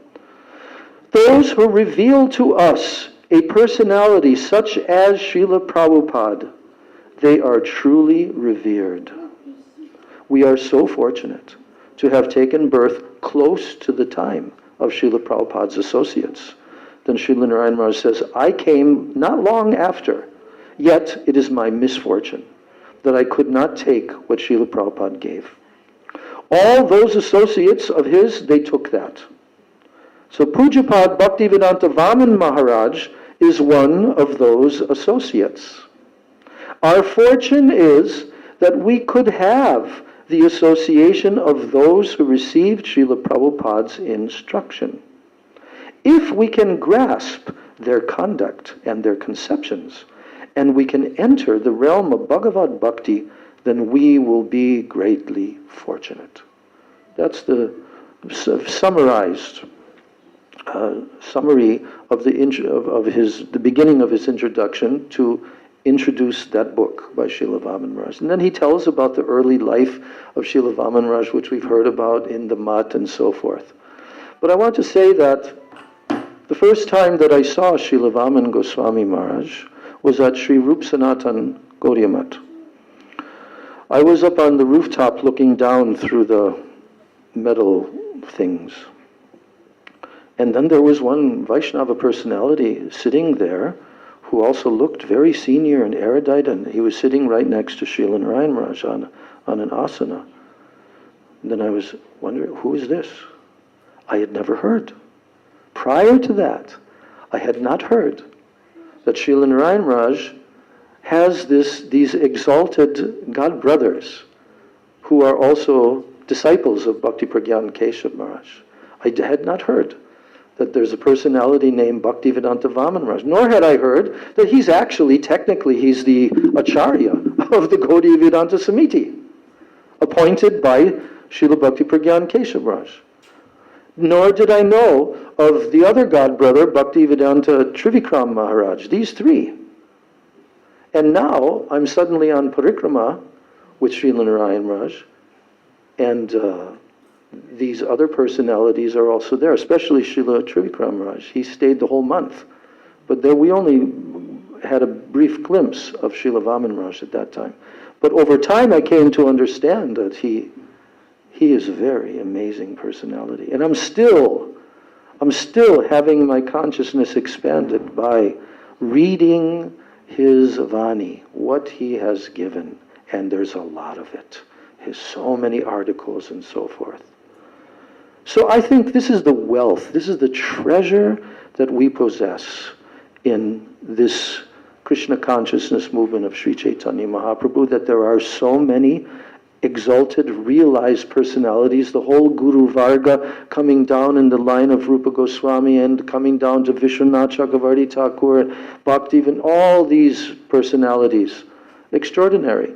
And they all left us the internal moods that they wanted to give to us in this world in the form of their books. Truly. One devotee was mentioning, I think you were mentioning, Madhukar, that you feel that what is given in his books is the closest way that we can access these personalities is through what they have given in their Vani. Both their spoken Vani and their written Vani. But this is the thing. Now, at this stage of the Krishna consciousness movement, most of the books of the six Goswamis and the Guru Varga coming down, and the contemporary acharyas, Bhakti Vinod, they all wrote many, many books. And now they're all available to us in English language and being translated into other languages. All available. What treasures are there? So we should never think that we cannot meet these personalities. We should never think that. These personalities, they're not gone. They're present in their instructions, and they're present in their Harikatha. And if our heart has a deep desire to meet their heart, then it is possible by hearing, and especially to directly hear and read what they have given, in the association of Vaishnavas who have some understanding and realization of this, you see. So these personalities will continue to come to this world. These exalted personalities descending from Goloka Vrindavan to give another push to Mahaprabhu's, they've already taken birth. They're in various stages of childhood or whatever, but they're here. This is not the end. But just to emphasize one last thing, because now time has gone, that Srila Prabhupada and Srila Narayan Maharaj, they gave a very specific, special contribution because they physically, personally came to the West for many, many years. And they interacted with the devotees. We heard some of the devotees mentioning how even when they were little children, they met Srila Narayan Maharaj. And they like Srila Prabhupada, he came and interacted directly, personally. This is the beauty of the pure Vaishnavas. They don't discriminate.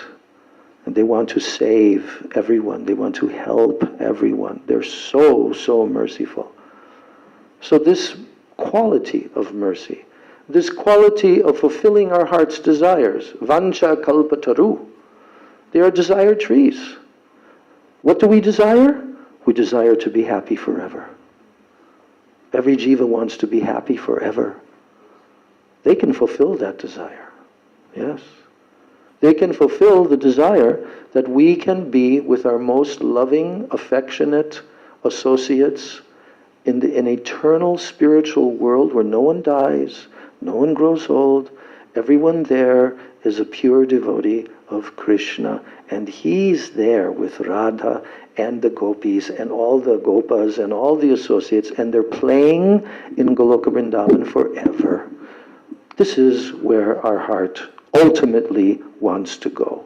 So that's why Srila Prabhupada, Bhaktivedanta Swami Maharaj, and Bhaktisiddhanta Saraswati, they use the term back to home, back to Godhead. This is where we're meant to go, nowhere else. Our human life is not meant for going anywhere else. We can travel, but the traveling in this world should be done for what? For service. Yes? So, on this glorious day, I'm remembering all the wonderful exchanges with Srila Bhaktivedanta Narayan Goswami Maharaj, so affectionate. And like Madhukar was saying, he trained us.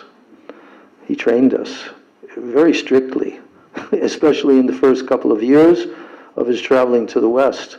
And he would tell us to stand up and explain this, or tell this shloka, do this. So we would stand up and we would be ready. I remember there's one particular incident in Malaysia. I think it was Lord Nityananda's appearance day.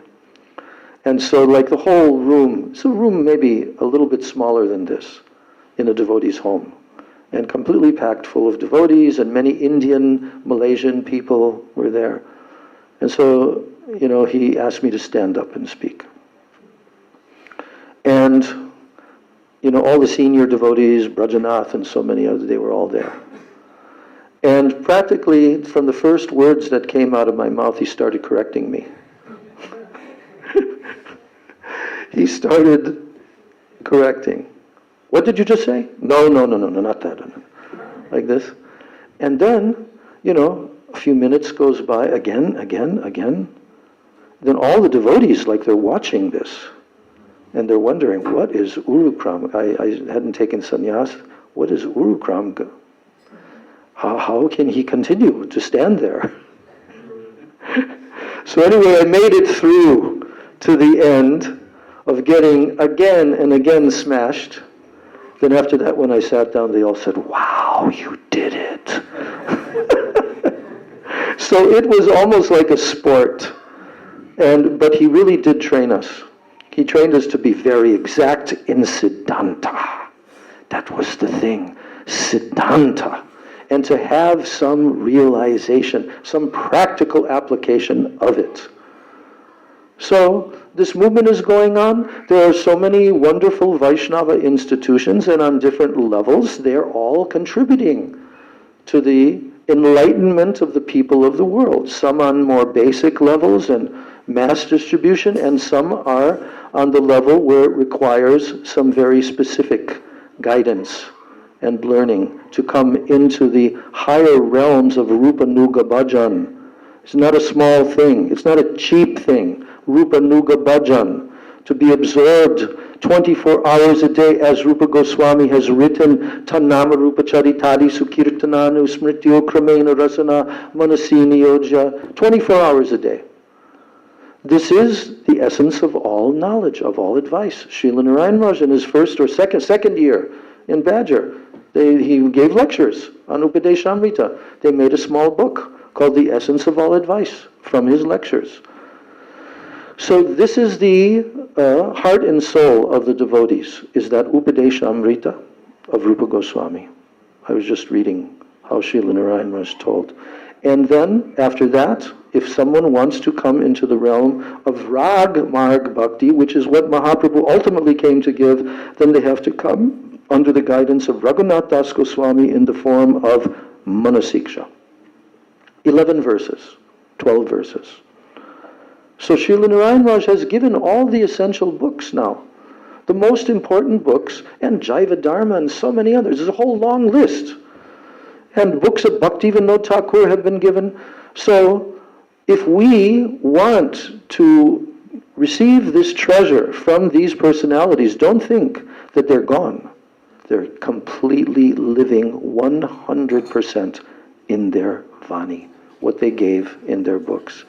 But in order to access that, we have to do Harinam, and especially Trinadapi Sunichena.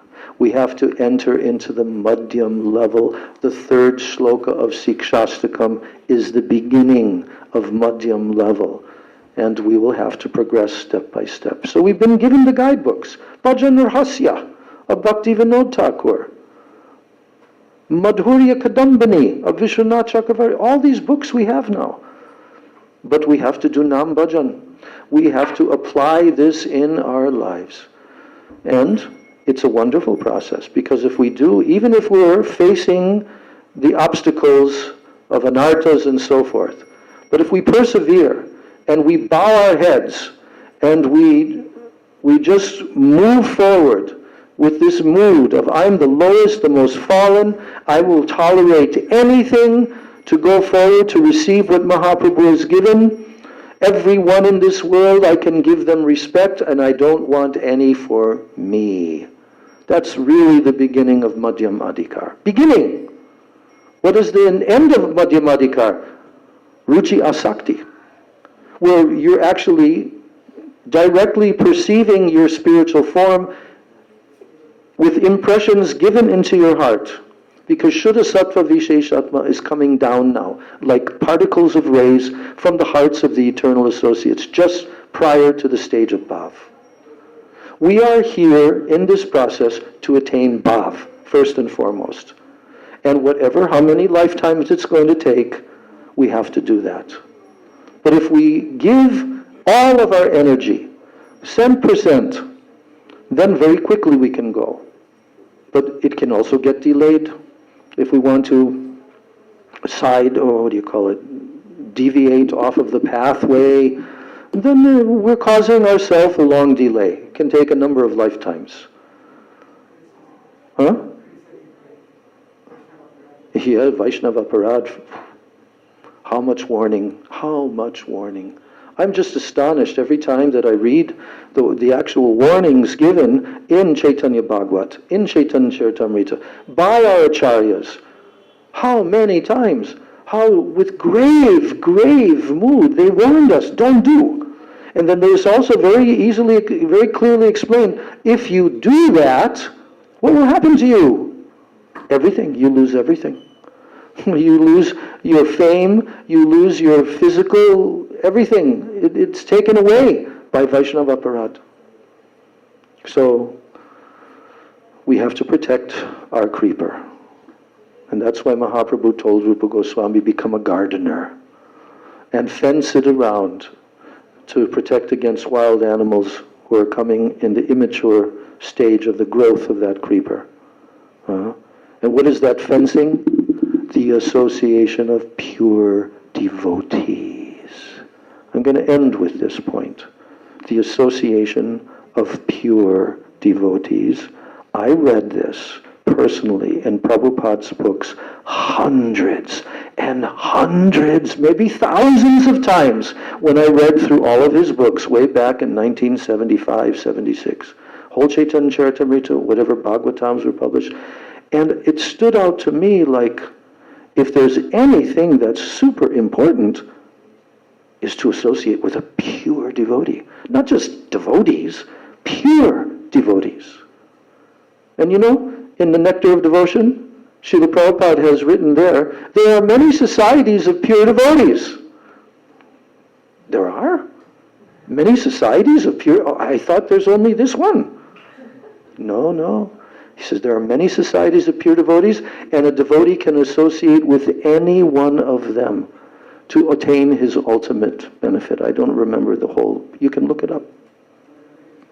So we should know that our life should always be guided by this principle. Try to associate with the pure devotees.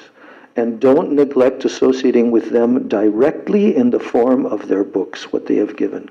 Make that a daily, rule and regulation.